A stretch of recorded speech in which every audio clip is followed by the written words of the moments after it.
Magkano ang kailangan mo? Kung sinusundan mo ang popular Netflix series na Squid Game, alam mo that the plot revolves around players in a secret deadly game.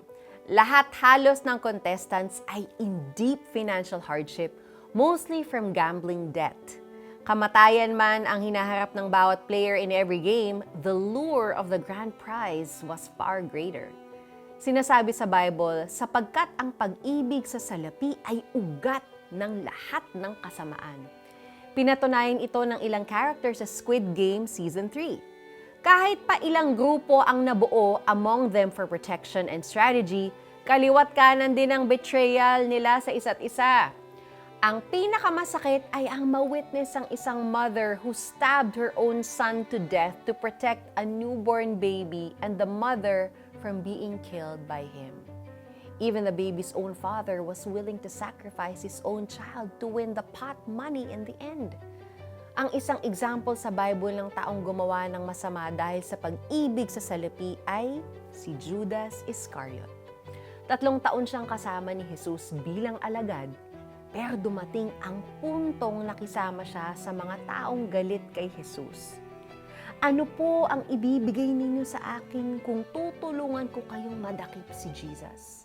Ang tanong niya sa mga punong pari. Accepting the payment of 30 pieces of silver, Judas sealed the deal.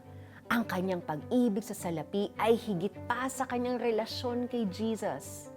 Enough to betray him. Marami nag-iisip na pera ang solusyon sa lahat. Totoong malaki ang maitutulong nito sa kaginhawaan ng buhay. Pero alam din nating money doesn't buy happiness. Only temporary satisfaction. And the more we crave it, lalo tayong nagiging alipin nito at natutulak sa kasamaan.